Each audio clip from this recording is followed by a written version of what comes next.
Welcome back to Tech Avro. Is your Google Drive cluttered with random files, unsorted folders, and messy names?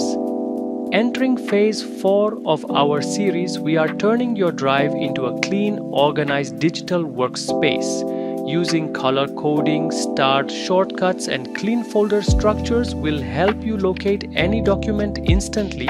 Here is how to do it step by step. First, open Google Drive and locate the main folder you want to customize. Right-click on the folder, hover over Organize, and click Folder Color.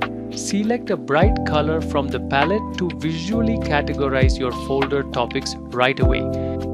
Next, right-click on any important file or folder you use daily, hover over Organize and click Add to Start. Look at the left navigation sidebar menu and click on the Start tab.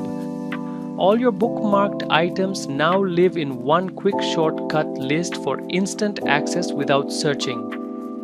Finally, to create a file shortcut without duplicating data, right-click the file, hover over Organize and click Add Shortcut. Select your target folder destination and click Add Shortcut. Your files stay organized across multiple locations while keeping your workspace completely clean. If this guide helped you organize your drive, please like this video and subscribe to Tech Avro for more quick tech walkthroughs. See you in the next one.